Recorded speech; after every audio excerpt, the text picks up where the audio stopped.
So in this video, I'm going to talk about why men actually condemn themselves for feeling a certain emotion, for feeling a certain way that they feel. This is actually a very big problem because, if you look at a vast majority of men, they look at their inner states and judge themselves on the basis of how they feel about a particular event, activity, emotion, or something that's going on in their life. I'll elaborate.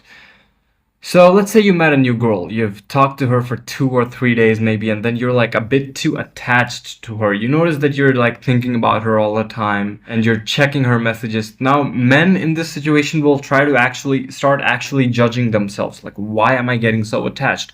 Why am I feeling so much? Why am I thinking about her so much? Why am I so preoccupied about her? And they'll actually start condemning themselves mentally. Like, I'll give you another example, like another dating example. So let's say a man is just going through a breakup, right? Just had a breakup, split up with his girlfriend, then he catches himself missing her a lot, maybe even crying, maybe missing her a lot, maybe wanting to text her, maybe remembering small moments, and then maybe he catches himself crying, and then he'll start actually criticizing himself and lowering his self-worth, lowering his identity, attacking his own identity just because he feels a particular emotion.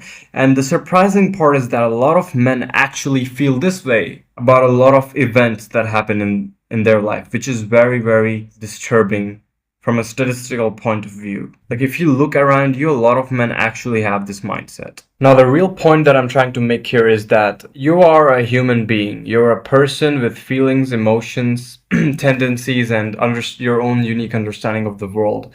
And your emotions, I'll state this, your emotions are not consciously generated by your mind. You feel a certain way because of certain chemicals and certain subconscious responses to particular events or things that happen around you. So understand this first. Your emotions are not truly in your control. They truly are not influenced by you. They're an automatic biochemical response that your brain creates. So you really have to understand that if you feel a certain way, if you think a certain way, if certain things pop up in your mind, it is not your fault entirely, and you don't have to condemn yourself. Now, what matters is what's actually under your control is how you behave day to day, is how you act.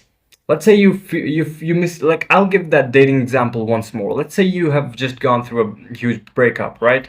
And you miss your girlfriend a lot. So you want to text her, you want to keep texting her, you want to keep begging to her, you want to keep crying to her. Now, you're allowed to feel that specific emotion. You're allowed to feel sad, you're allowed to miss her.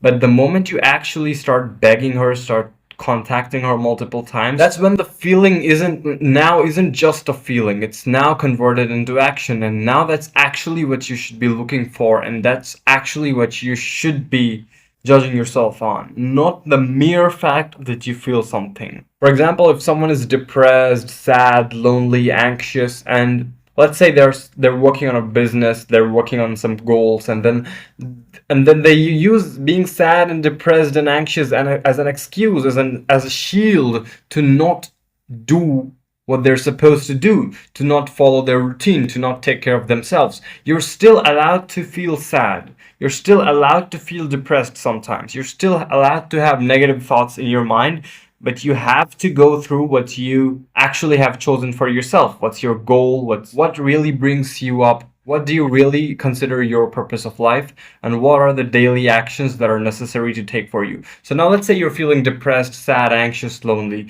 Now, if you let that prevent you from taking meaningful action that is going to develop you as a man and that is going to add value to your life, you're actually now acting your feelings out. But if you don't act your feelings out, I'm not telling you to suppress your feelings, because if you try to suppress your feelings, they'll come back. No, actually sit with it. No, actually close the laptop, sit down, and think about the way you're feeling. If you think that, they'll still be inside of your mind, but if you separate that from the action you take on a day-to-day basis, I think you'll be in a much better position as a man. And I believe that one of the greatest skills a man can develop is that if he learns to separate action from emotion. Right? Do not torment yourself. Do not condemn yourself from feeling emotions.